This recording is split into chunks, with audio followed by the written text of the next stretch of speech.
So if someone walked into the Studio Blup door, and the first thing I said to them is, you have 5 years to achieve this, right? You have to be patient, and you have to take every step so gently that one day, if you're consistent, you will make it.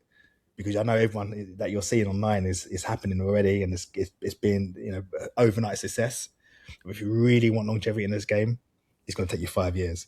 Are you ready? Let's go.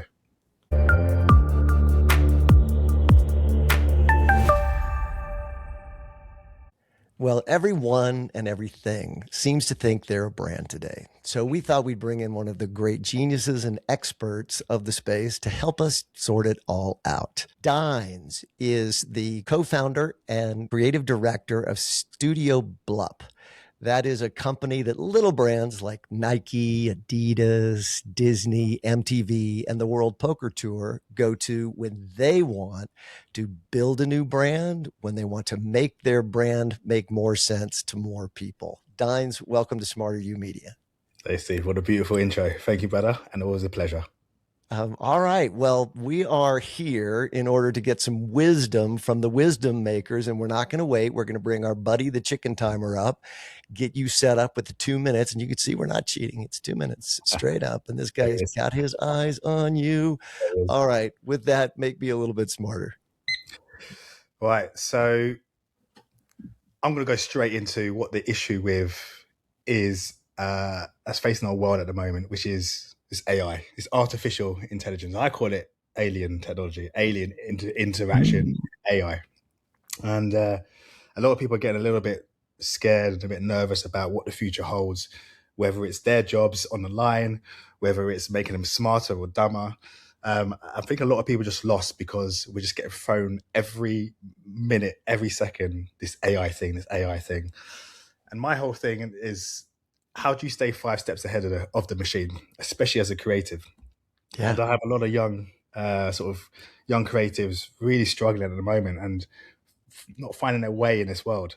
So one thing I say is, you stay 5 steps ahead of the machine. You have to do your research. You have to find where you're culturally relevant, and you have to step out the house, look up, and absorb everything around you. Because don't forget, the machine is learning from you. All right.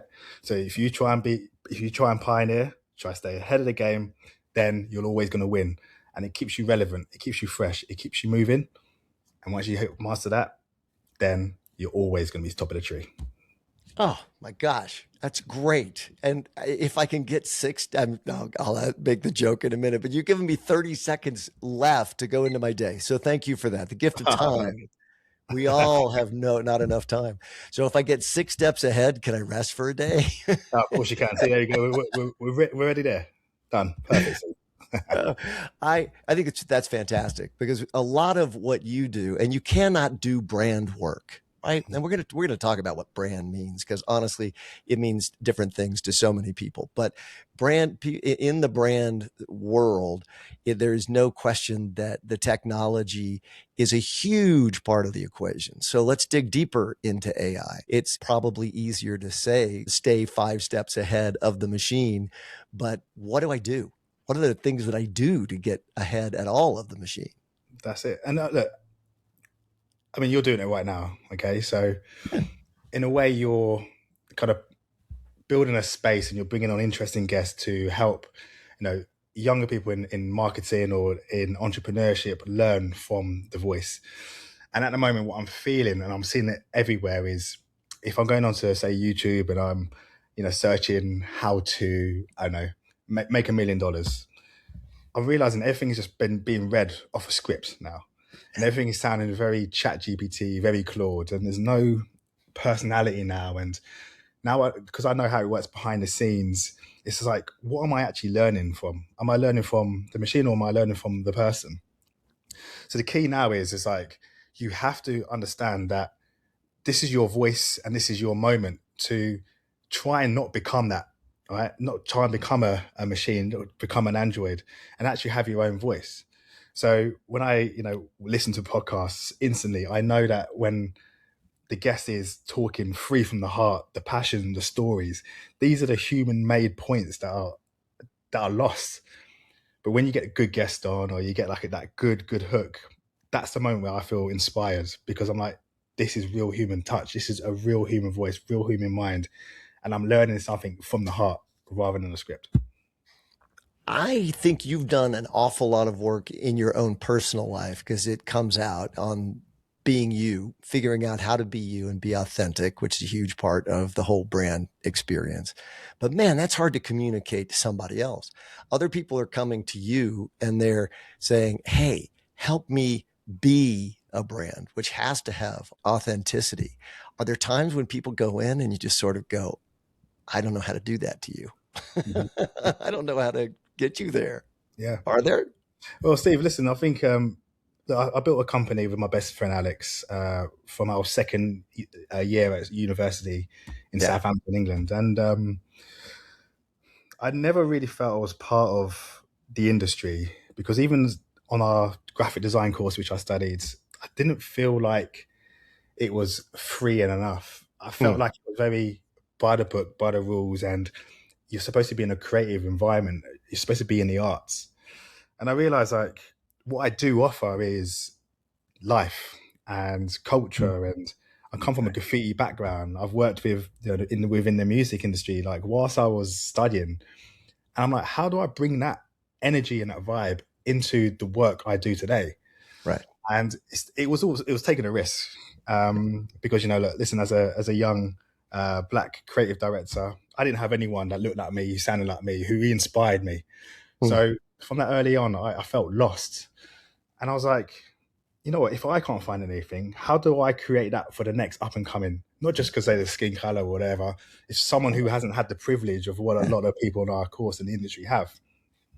So when I then sort of reach to brands and I say, like, you need to connect authentically and be real, it's because I've come from that. I've built something up from the ground up and something that's true to me and something that I want to then spread onto the world. So when I come to a brand, I want to make sure that they understand the basics. If you want to connect to a new culture, a younger audience, how are you going to communicate with them legitimately, and actually create that need to be a fan of the brand? And you have to do digging, and you have to understand to the brand, do they really want it, or is this a monetization thing? So what I do is I go into brands and I just work out, okay, are they here for the money, or are they here for the relevancy, and they're here for the long time? And once I find that out, it's a lot easier because I want a brand that I want to buy from because they are authentically connecting with me and they're listening to someone like me to actually amplify their voice. Yeah. So you are connecting those dots. These terms that you use are so profound and hard to find a way to pin down. So culture. And I love that that's a focus, finding culture, technology, and bringing the intersection of those things into people's own self-awareness and consciousness. That just pitched your business to you. I mean, I think that's what it's about, right? Hey Steve, you're spot on. You're spot on. And it's been a long road because, like I said, with the AI and you have a load of competitors now. It's like, what makes you stand different from the rest of the industry?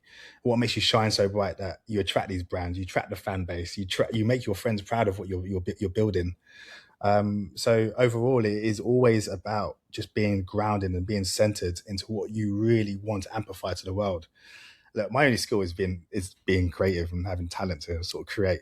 Right? I'm not blessed with brilliant academia or a voice or acting lessons.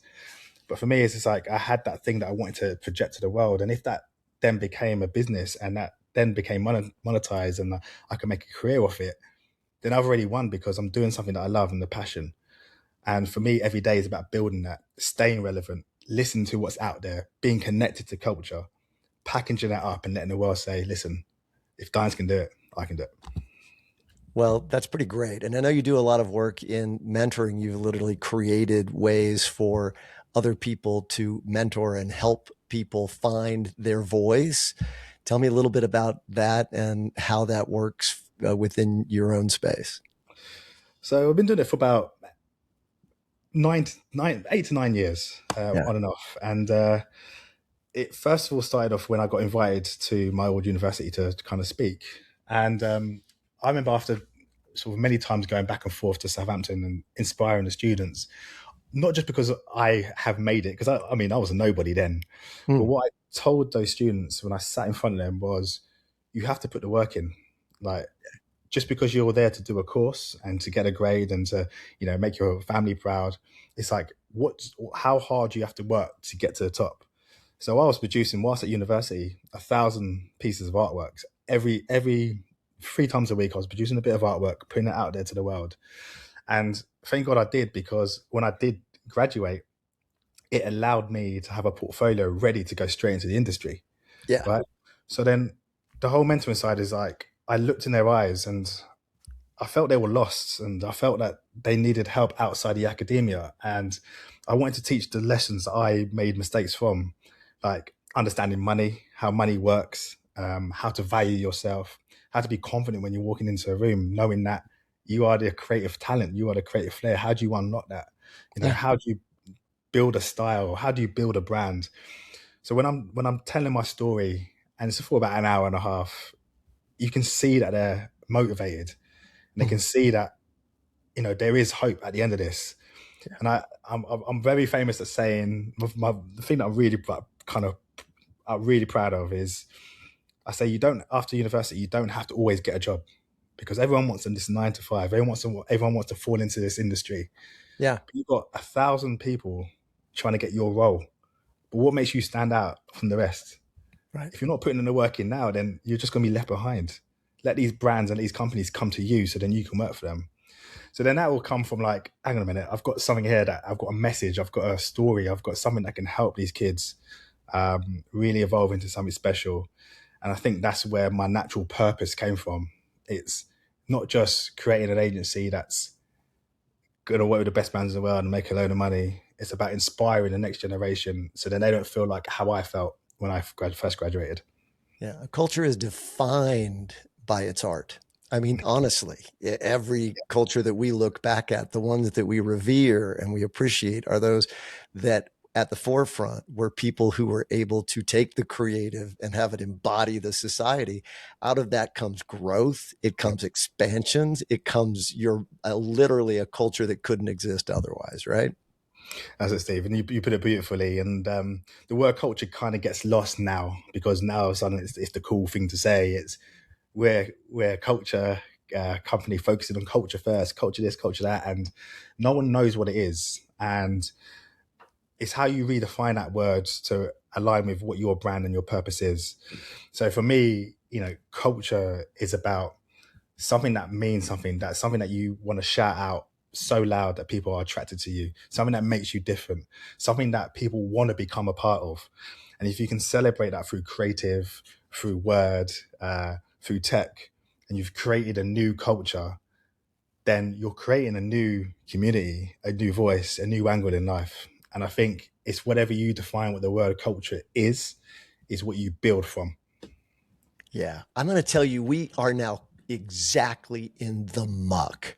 And that's what, if there's anything that makes me excited about doing something like this on SmarterUmedia, it's because we should find the muck. And the Mm, things that you're talking about, this intersection of the creative, the unique, the authentic, will immediately be adopted, adapted, and played and monetized.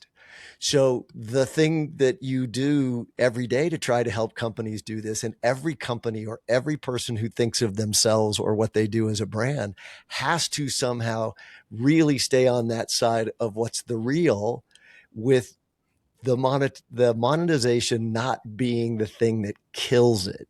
100%. Yeah. So even listen, you're on fire. I love these questions. And it's funny, because I literally spoke about this to a major brand the other day. And I was ruthless to them, and I said, listen, you're not going to just bring me in to kind of give you a brand strategy to, you know, uh, take advantage of a new subculture. You know, this is not just a flash in the pan where you exploit, you make your money from it, and then you're not bringing them into the world and growing with them. Yeah. So for me, it was just like, okay, what are you really trying to answer? And look, end of the day, bills have got to be paid from the brand side, etc. But I said to them, how do you actually create your own subculture? how do you create your own voice that people want to be part of? So even if it's like, cooking, or if it's like running, how do you create those moments and start from the ground up? And this is not going to be like a 2 week turnaround. This is going to be a 6 months pieces of work, from Yeah. finding the talent to nurturing in, to then building the brand, to then executing it out to the world, because it has to start from that foundation. Because if it doesn't, then it's just gonna be a flash in the pan. It won't work. You'll get frustrated, and you're wasting everyone's time. So this is a patience game, and also the revolutionary game. And your partnerships, you find people who embody the thing that you are looking for and that you think you are or aspire to be as a brand. Find a way to work with them that's authentic, and that's a lot harder than it sounds. It's just a lot harder. And then you find that's, I think, why there's so much opportunity for young people listening to this, and people of all ages, but particularly young people, to really find a way to make a voice. And from that comes the kind of partnerships with companies that you work with, who are looking for a way to be a part of something, and they can't do that naturally today. That's right. That's right, Steve. And our partnership with WPT is beautiful. With Amance, the pioneer, the marketing guru, how she's the epitome. We both know her, and she did a podcast with you, which was again so inspiring. Both of you just kind of jamming back and forth, but it was always about collaborating with minds that are thinking so far ahead of the game, Yeah. that just allows conversation to flow, whether it's creative, whether it's strategy. And what we did with WPT over the years was curate that voice, that visual language, that when it's placed into Vegas, it's that wow moment. And Yeah. it's bringing the brand, and it's bringing the players into this world where it's it's revolutionary, because your competitors aren't doing it. Not even the sports competitors are doing it. You're creating that own voice, and what that means is longevity.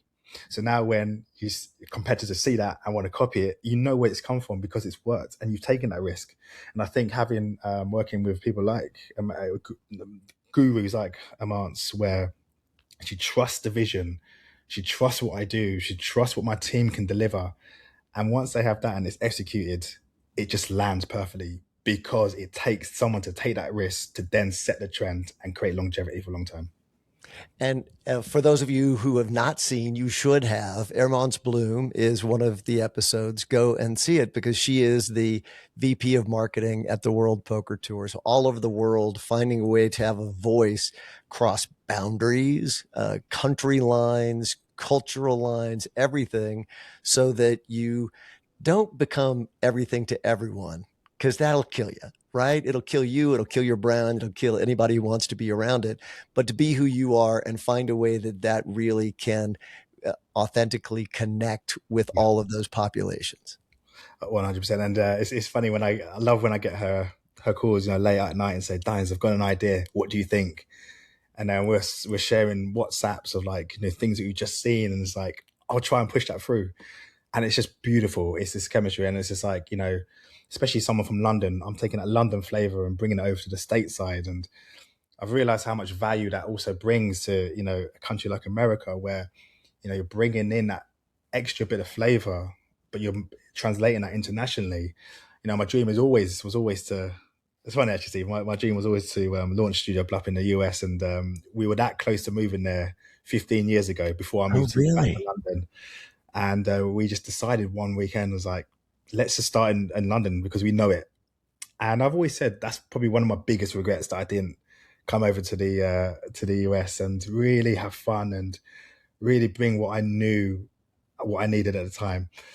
But it could be coming soon. It could be coming Never soon. too late. Never too late. Dines, y'all come. As you were discussing these things, and I took a moment to get back to it, because you said the word work Mhm. a number of times. And Yeah. when you talked about the people you talked to, you used the word work, Mhm. which I think is important to underscore and underline, because particularly if you're starting out and you don't go get that job that you can get, or you're trying to build your own space on your own, right? If you're doing that, it takes a lot of discipline and a lot of work. What are the things I can do? What's the list of things that I can say, all right, if I'm really going to take this on? You said you were making art every day. So you had Yeah. a portfolio at the end. What does that mean? What does it mean for me to jump in and try to make it work? Yeah, Steve, it's about, when I say the work, I mean that means so many other avenues. And what I mean by work, I call it the full stop. The word work is the end point of what I've delivered. And, you know, I'm juggling a team, I'm juggling a family, I'm juggling friends, I'm juggling Yeah. family, everything in one thing. And I know that does take work. And like I said before, this is my only thing I can have to offer the world, is my creative ideas. And I'm not shy to kind of get that out there.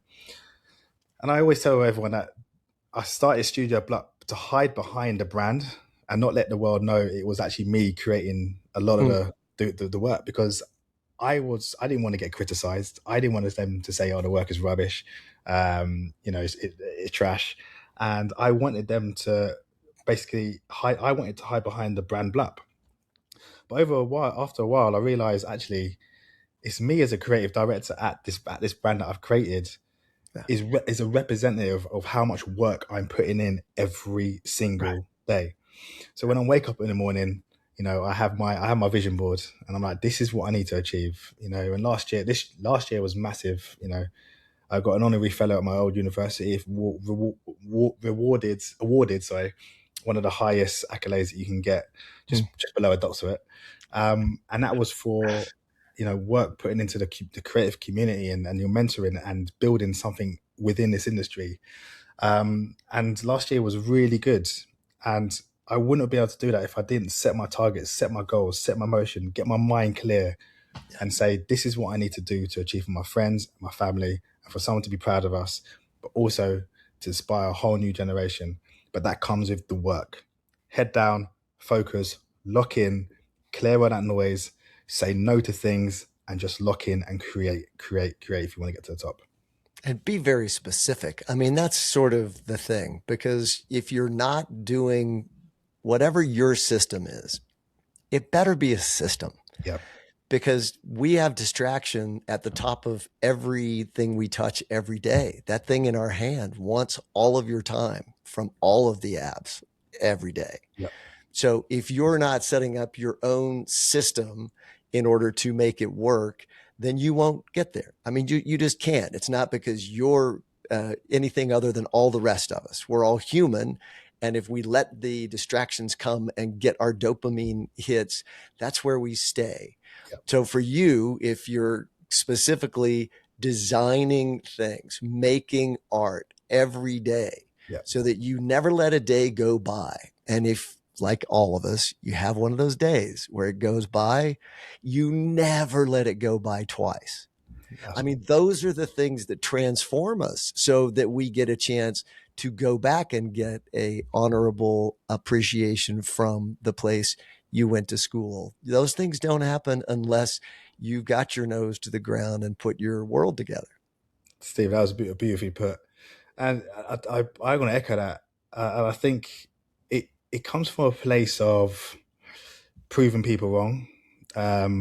Especially when I was at the academic level.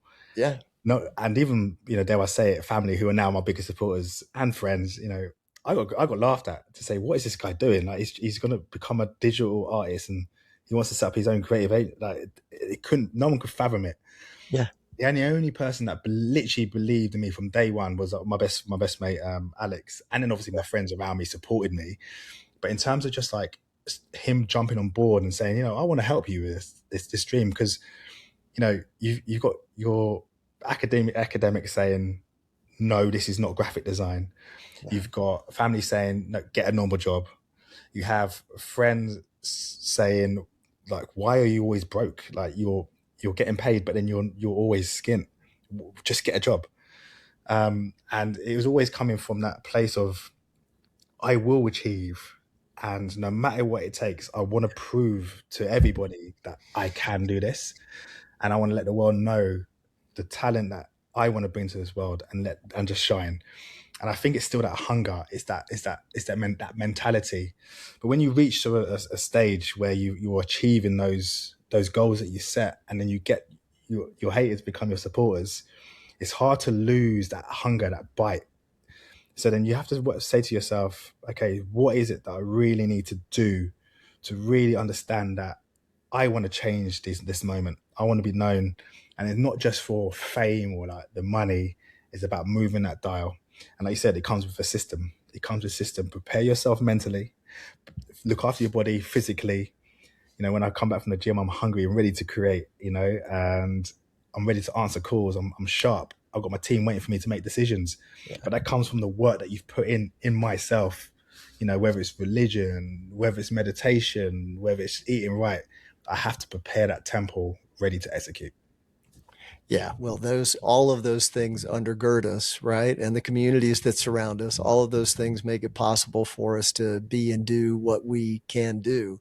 I just like using the word work because I think sometimes you look at people and you imagine that it didn't take that for them. And I'm going to say it's highly unusual. I mean, really doesn't happen. And you can probably find something that's an exception, but there just aren't many. I mean, the people that you look up to and you go, wow, man, I'd like to be that.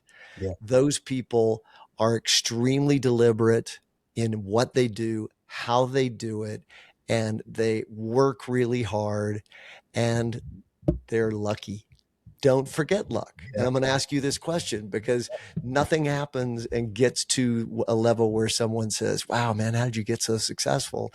Unless they have some of that. So Mhm. what is a luck moment for you? Something that just broke your way when it could have gone the other? Yeah. So my biggest actually fan is my mum, right? And she was an NHS nurse, right, looking after these old people driving through rain, sleet, or snow during Christmas, looking after these old people. Yeah. And I saw how hard she worked to provide for me and my sister. And same with my dad. He just worked at a dry cleaners. He would you know go in at 6 a.m. and be home at 9 p.m. And I hardly got to see him. But what I realized was they were putting in that work, again, the keyword work there, for the family. And me seeing that and knowing that they've come from a place where they have to do it. And there's two things that kind of clicked in my mind was, I don't want to be like them in terms of putting their soul and, dragging their knuckles down to the bone just to make ends meet. And for me, it was just like, when I get to a stage, I don't want to be that. I actually want to create something where I love to do it. Even though my mum was a great nurse, my dad loved his dry cleaners. It was Yeah. that nine to Yeah. five. So when I say, like, when people say about sort of luck, it's for me. I've seen it. I've seen what not to do and what mistakes they made, but also it inspires me. And to have luck on the way was always a thing, because I have a thing where I've got a tattooed on my wrist called it's called 10 mil. And that number was a number that I plucked out of the sky, not just to make $10 million. It was to inspire 10 million people. It was to, one day speak in front of 10 million people. It was a big number that, I set myself targets and goals for. And I always say, like, luck needs to be a part of this, but you have to always be ready. Because if someone came across me and then said, "Hi, Dines, what do you do?" I will then show them my work, and then all of a sudden they could have a link that's put me in front of the right doors. Right. But to be ready for that moment, I had to be ready, and that Yeah. luck just balanced alongside that. So it all came to one where it's just like, that is momentum, that's movement, but there's Yeah. certain components that alongside luck work for you to get to the top. 100%. And to be in the right place, have somebody take you to, that's a big part of it, literally to live in the space and time where we live. That's just the lottery, man. I mean, Yeah, it's the lottery. You talk about your parents, and I tell you, they're heroes to me. I mean, your parents are heroes, people who find a way to make their lives work, take care of their families, raise people that are dines. Like, we don't have the appreciation today as you do, clearly, but I think a lot of people don't understand how critical that is, because we see and get so much press for the people who, sadly, it's money based, who yeah, just made more money. yeah, And yeah, that's something. I mean, making more money and having 10 million not just represent money is good, because it seems so often somebody gets 10 million and now they just need to get at a zero. 100%. Stephen, I mean, you're in that space, right? And where wealth is a very tricky conversation to have, right? And like I'm supported by a beautiful network now, really tight circle. My wife, my son, my best friends, my family, Yeah. and I've realized that you got to surround yourself with those people who believe in you, but also when you look in their eyes, is it's like, I want to do this for you. Yeah. And I've kind of gone past that phase now where when they say you don't want to be the smartest in the room, etc. What I realize is, like, again, in this day and age, is like that saying has been thrown around so much now, it's lost its edge. And I realized from day one, or from recently actually, is everyone has imposter syndrome. Everyone is uh everyone is scared. Like everyone has those insecurities. And when you realize that we're all the same people, it just makes building your network even easier, because now I can speak to anyone, whether he's worth X amount or he's like the poorest man or whatever. You realize that everyone has the heart and everyone is somebody. And when you're building that network around you, it just allows you to be inspired, get to the top, and also just do it for them as well. So that's one thing I've always kind of, I mean, ever since I've turned the ripe old age of 40, my Oh my mind gosh, has. it's over now, man. That's I know, it. man. Sorry. I Sorry, know. Dine. That's yeah. I see, but if I look as good as you, man, I should be all right. But it's just like, it's that enlightening moment where it's just like, okay, now you are a grown ass man. There's zero excuses. Yeah. Keep your circle tight, and it's time to go. Yeah, amen. When you talk about AI, you underline something that I think is really interesting, because more and more, I think we're going to see this. So as the machines are creating the stuff because they do it faster, probably better in some cases than we do, it starts to sound all the same. You used a phrase like that. It starts to be this other thing. That should be something that lets humans, designers, people who really have creative forces, have a powerful place. Talk a little more about that. Yeah, and I remember when the game was over, when I had a few marketeers on my LinkedIn and even sales guys started creating artwork now, and all of a Mhm. sudden they were digital artists, and that was all from a prompt from at the time it was Mid Journey or ChatGPT, create image, and I really looked at the point and I said, wow, what makes me different now? Because if AI can actually now produce this in a second, Right. where is my value going to be later on down the line? And that's a scary moment. And that's for someone like myself. And again, go back to the original moment, was actually, I'm not going to let that depress me. The challenge is to stay 5 steps ahead of the game, create work that the machine is learning from, but Yeah. also it keeps me fresh, knowing that the day I stop creating is the day Right. I will become irrelevant. And I think the moments when I don't create, there's something missing. There's something missing when I'm not creating that digital artwork or inventing a product or having a creative conversation or having conversations, beautiful conversations like this. Something, a part of me is missing. And I think with AI, yeah, it could be taking this transcript and feeding it the algorithm, whatever, one day. But at the end of the day, it's just like, it's here to stay, and it's just like, you have to work with it.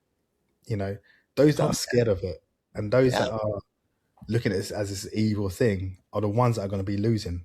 So you have to adapt to the times now, because if you do not do that now, you are finished as a creative. Should make you bigger, badder, better, and 100%. faster. And it should Love be able that. to do all of that. And at the same time, there's nobody that brings what you are and you do and you can produce to the table. No one, no thing. They don't do that. So how is that for having to have an ego? I Right? know, it's mad. It's beautiful. And so I used to, it's funny because I could never describe my work. I could never when I'm channeling something from wherever it's coming from, whatever Yeah. dimension, whatever inspiration is coming from, I'm like, how have I created that? Where is this coming from? And I will have clients saying, "So can you describe to me?" And I could never articulate it. And I think as soon as I think it was the first one I came across was Claude. Yeah. When just spoke into it and just rambled on, and it formulated this beautiful tight paragraph, and Yeah. I can just put that alongside the work. My whole workflow just changed the game because I can now send something without someone laughing at a spelling mistake or saying what that doesn't make any sense. My words were matching the work, the output, and it just elevated my thinking. And that moment was like a eureka moment. I was just like, the one thing I was always insecure about is now been answered, and how I can just focus on the creation and not worry about how I speak about it. That's a great description and a great example. It's not as if now DINES can no longer be DINES. It's now DINES can be DINES squared. Yeah, I love that. And that's what you hope the technology will do.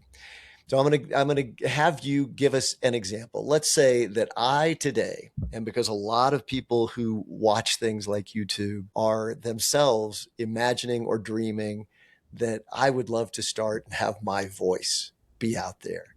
Let's say we get one of those people attached to DINES and attached to your company so that now Studio Blup is going to be able to work with them.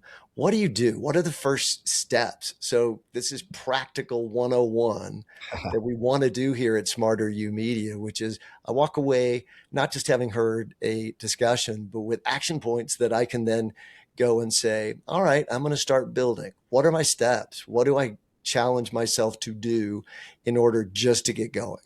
Great. I love that segment. So number one thing I always say is you have to build that fundamental foundation of understanding where culture is first and where you want to be and where your place in this world is. Okay.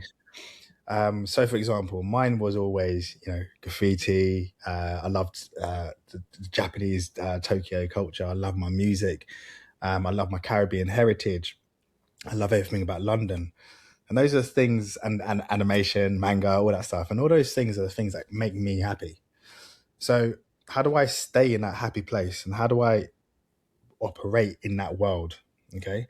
Hmm. So then it's understanding where your place is and understand that your passions is so unique to you. Let the world know what your passions are. Okay. And I'm just talking about just sort of basic creative ideation.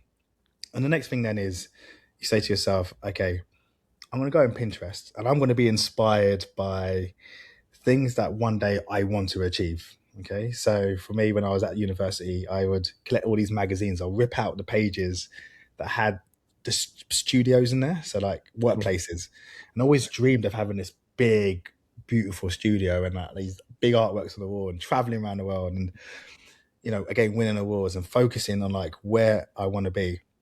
And that again set my tone of like, okay, I have a 5-year plan. Like, each year I want to get there, and what are those steps I need to take from it.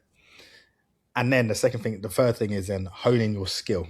So whether it's music, whether it's the arts, whether it's podcasts, whether it's writing literature, try and become the best, but also understand your unique voice and unique perspective in this world. So I always say, if you like a style, if you're a fashion designer, you like a style, copy that style, but add your 10% on top. If you Right. like a writing style and something that you like reading, write in that tone of voice, but then find your own voice, because over time, the more you do it, it becomes your own thing because you've been inspired. Right. I was inspired by the great Virgil Abloh, and he was I had the pleasure of meeting him in 2017, and he sadly died because he was a visionary, a creative. And again, this is a guy into my kind of more adulthood that he was making risks and taking his mind into other areas of industry. So whether that's products, whether that's fashion, whether that's art, whether that's the music, this guy did it all. And I could finally see someone that was successful, but just was doing the things that I wanted to do and didn't think was possible until I saw him do it. Hmm. So then all of a sudden it's just like, okay, so if I want an exhibition in London, who are the people that I have to meet? What's the network I have to build? And how do I open those doors? But again, you have to start with that portfolio and that build that 1,000 pieces of work to get in that door. Okay. Yeah. And once you have these moments, it's just like, how do I monetize that? How do I stay relevant? How do I keep going, stay consistent? So then you are known for that thing. All right. And again, it comes from patience.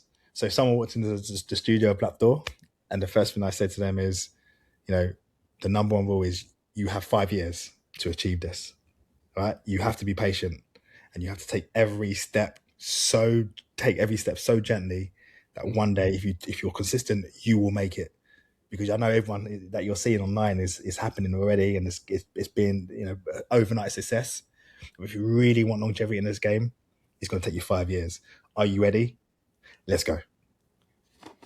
Perfect. And the 10-year overnight success is the rule. Yeah. I mean, 5 to 10 years, if you see something down the line, there's not a lot of talk about the times when it wasn't working. And everything that you say screams in my mind, iterate. The word iterate. If you Love that. don't do it, if you don't create a bad drawing, you're Mhm. never going to create a good drawing. And if you don't create the first 10 to 100 that you look back and moan at, when you see them 2 years down the line, you will never make it Yeah. to the things that you want to create. So it's about the work, but it's also about doing. It's just do it, iterate. Yeah. Yeah. And this is Steve. I've you know, it's only recently that I'm working up my own personal system. I have all these ideas, man. Like so many ideas. I just built up, and with the use of meditation, I can kind of compartment. Was it called? I can't say it. Clear Compartmentalize. that's Yeah, it. yeah, yeah. My head. Yeah.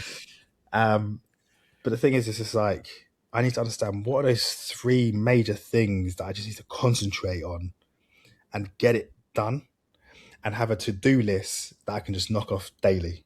Because Yeah. what was the problem was I was trying to get everything crammed into a day, that everything was getting half-assed done. So the new thing that I've worked on now is it's like there's three things. It's focus on your building your company and your brand. It's getting all the financial things and be financially literate. Know understand where your money is going, how you're going to get paid, and what investments that you need to make. Right. And two is like then focus on obviously sort of your health. Okay. So once it's those three things that I can do, I can then line all that up and say, okay, these are the things that I need to do for Studio Blup. And these are the podcasts I need to go on. These are the world tours I need to go on. These are the artwork I need to create. Create a system and do one thing literally a day instead of trying to do everything. The Yeah. second one is Yeah. looking at the finances and stuff like that, and just understanding that and just getting that laid down. And obviously then your health as well. And then instead of trying to cram everything in once, you've now got a tick list. And one thing a day I've realized now is enough. And doing one thing properly is focus. And then you have enough time at the end of the day to then focus on your family time, focus on doing your creative artwork, the thing that is going to inspire you to get you free. And when you have that system and you have that set in stone and momentum, then doors are going to be open automatically because you're doing things properly and thorough.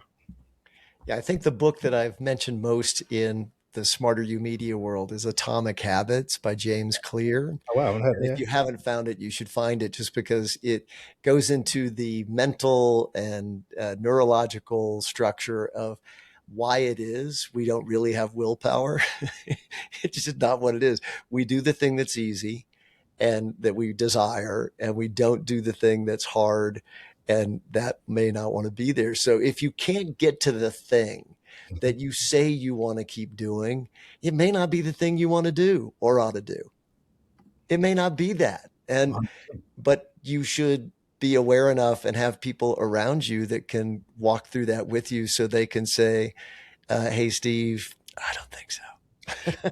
Because yeah, while you should have confidence, and at some level for entrepreneurs, you have to be a little bit delusional yeah, in order to go and make that stuff work. At the same time, be real, man. The internet, apps, and the like, they tell you pretty quickly.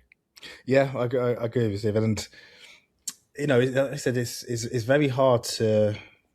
I got to a phase in my life also as well that I lost being inspired by people. I think it goes back to the whole, people just reading scripts and Yeah. realizing people are faking it till they make it. And I was just like, where is that moment and that when I listen to someone that really sparks me into gear? And I really did like lose that for a while. And when I went to Japan, Tokyo with my wife, and that really centered me back into a city that was built around inspiration and built around culture and built Yeah. around something the Yeah. Japanese are so proud of what they've built. And it's almost like a time warp when you go back there.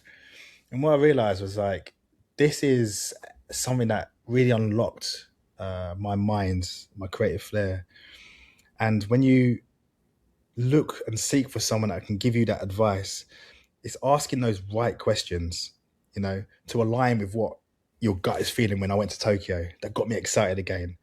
Understanding what do you actually want to know, Dines, not just going for a beer and a coffee and talking about business. Like, find out what they did in the past to really inspire you, to really get your gears going, to really achieving more.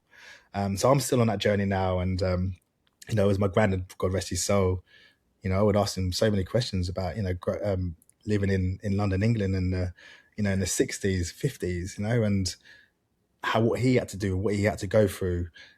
And, this is a tough man. And I was like, there's me worrying about not being able to create something. This is a guy that's been through it all. You know, I'm in a lucky, beautiful position, but some people have it harder. And I just got to understand there's more to life than just your ambition. Boy, I hope we realize that. I mean, if you can take anything away from today, anyone and everyone, listen to the wise words of Dines, because I think that's really true. If we don't understand that not only are there things bigger than us, but thank heavens there are things bigger than us, and Man. we get to be a part of so much. Yep. I want to dive into, I mean, your connection with Japanese culture because it's so interesting when it intersects with what I think of as brand. So we use this word brand. It's all over the place, right? We swore that we were going to come back and try to maybe dig in a little bit, but it's really hard to do Yeah. because it is totally amorphous. But when you think of Japanese culture, that's thousands of years of culture that built something that was sacrosanct. There were rules and regulations. There were things that evolved over time into extraordinary things. And you look at it today Mhm. and think that sort of work is what creates a lasting and meaningful brand. Yes. That. So with Japanese culture, I'll start off with say like anime and the usual thing that Sure, as a sure. creative inspires me was how can a human make this thing? Yeah, Especially you see some of the classics, and that inspired me as an artist, as a digital artist, to even have 2% of what that world was created. yeah, There I'm seeing the standard. I'm seeing the action. Every frame meant something. The colors, the storytelling, even just like the front covers of the comic books. I was like, this is incredible. yeah, And again, going back to that gut feeling, that excitement, it's just like, how do I unlock that with something that I create? yeah. How do I, when I'm looking at a piece of Diane's work or a project that I work, it's like, wow, that's cool, that's really cool. So I'm always trying to achieve that. I mean, I get bored of my work straight away. As soon as it's out there to the world, I'm like, next, which is probably a good and bad thing, but I'm Yeah. always trying to strive. But then what I felt with the Japanese culture is this rich in history. And the second time I went back was to Kyoto. I went more into the countryside and Hmm. smelled that fresh air. Went to the temples and understood, you know, the deep, rich culture that was built. How these guys, this culture built these beautiful temples and the weapons, the samurai uniform, everything was just like craft. And I think maybe I'm a lover of history. Even when you come to London, go to Hampton Court and you see how the Tudors lived. It's like very grandeur and the artwork Hmm. and the Renaissance. When you go to like Italy, history is really shaping now how I think creatively. And that's putting myself out there into the world and looking for things that have been done. There's these conspiracies now going out and saying, like, was Renaissance even hand painted? Did they have technology back in the day that we don't know that was painting these detailed human, like this color of the skin? Like, no human can do that. And maybe, I mean, maybe they can now, but like at that time. And for me, it's just like that creative and culture and history is wrapped around this enigma of just like of how. And I think when I look at history and when I go on my computer and create, maybe deep down I'm saying to myself, how do I create history? How do I create something that someone looks back in 100 years and says, how did they create that? And that's the space I'm at mentally. Well, isn't it the thing that drives us? It's the aspiration. It's what's so incredible about humans. There are billions of us all over the planet. That's because of the aspiration at all levels. And the arts, no exception, probably the rule. Yeah. Yeah. And when you're, so when I went to Florence, when I went to one of those sort of beautiful art galleries, and you're going up close to these massive marble sculptures, and you're looking at, and if you look at some of my earlier works, it's very inspired by the Renaissance movement. And Yeah. my thing I always say is like, I could never paint, but I could remix a classic painting. I'd probably get done now because of copyright, but I would get a Caravaggio painting, and I would remix that, chop it up, and create my own Renaissance, but in the modern way. I would take a texture from a cloth, from an ancient painting, and then remix it into a bit of typography. And I'm bringing that, like, the old and the new, and I'm creating my own movement through again history and meeting the new. And that was then what was developing my style, and developing my voice, because I was, like I keep saying, the word remixing, bringing cultures and world together and creating something new. And I think that's like, actually, after now speaking about it, is that is the core basis of how I create. And you've just made, I believe, the expression of what all art is. There's never been anything. I'm sure there's an exception. There's not an exception. There's never been anything that was created by any of us fabulously talented humans that didn't come from an amalgam of all the things that came before, that came into that which fed you in order for you to be able to recreate and bring those things forward. So we are all standing on the shoulders of giants. We Mm. are all working with the great things that came before, but yet there's only one DINES and there's only one Michelangelo, Yeah, and there's only one Raphael. So, I mean, those things to me are inspiring internally. It makes us want to get up in the morning and go and create.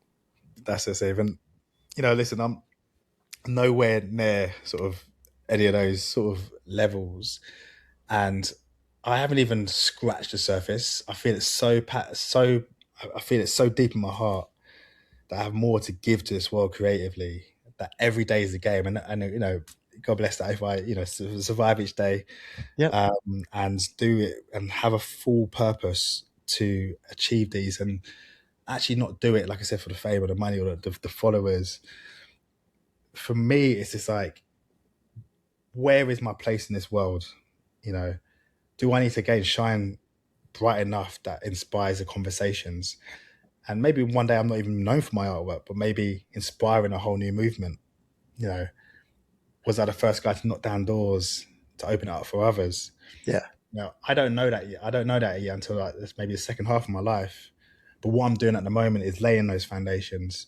And when it's all done and dusted, I love to look back and be like, okay, I've done pretty well here for my family and people around me and the world. Um, it's time to retire in the Caribbean and just paint all day. Live the dream. So you were uncomfortable being on a short list with Michelangelo and Raphael. I mean, I think that's what I heard. All right, okay, if you want. But I think the expression of that is that they were all humans. I mean, Yeah. that's the thing. In other words, you may sit at the statue at the base of the statue of David and just marvel, but that was made by a guy.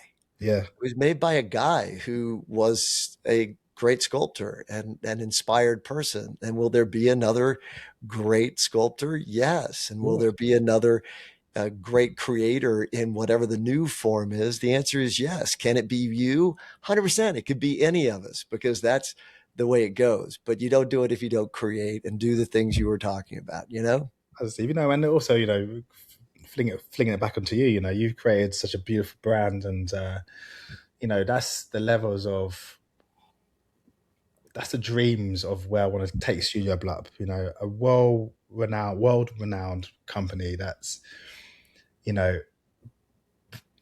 feeding the mouths of families. It's Yeah. escapism.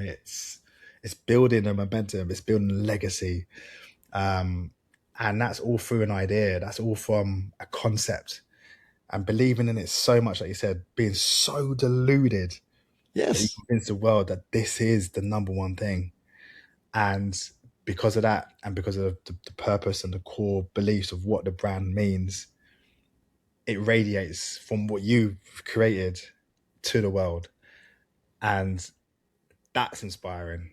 That's when I'm sitting down with people that inspire me. You are the one that is inspiring me to one day achieve what you've achieved. And yeah, you got to Well, watch here's this. to you. Here's to anybody else who's out there doing their thing. I think that's what we're all about. All right. Well, I am going to wind us down, not because there's not more to talk about, because there would probably be way too much more to talk about. So we always like to end by asking if there's some way or a resource or thing that you found that has helped you to curate your information in an information world. Anything you'd like to send us off learning or knowing more about? Yeah. Okay. So, what I've realised actually is going back to sort of how I use AI. So, for Yeah. example, like ChatGPT, I'm starting to learn how to use sort of folders and projects and agents, and it's finally like it's kind of organising the game in my brain, and I can now just brain dump into these folders and create. You can just go to new project, new folder, and I can label it, say, today's thoughts, and I can speak into it. I can dictate on it and this recording, and it can just then summarize and spit out. Okay, this is what you were trying to say, and this is what you need to do, and here's the simple of way of achieving those things daily. So again, it's about like getting all that model out in my mind and using this machine to actually help formulate and simplify my day. Because what I realized, as soon as that's cluttered, I can't again go back to creating or just being every day. So I'm now using those systems, and then from that, it's just then how you then make that your everyday habit. And I've realized that with my everyday habits that I do, if I miss a day on doing certain things, that it takes me so hard to get back into it. So Yeah. what are those daily habits that I need to do to maintain, to keep this momentum going? So stuff like taking my vitamins, and even brushing my teeth for 4 minutes, like in the mornings and nights, like just routine structure. And I've actually learned that from my son. Like, he's 2.5, and if you go outside of his routine, he's like, whoa, what are you doing?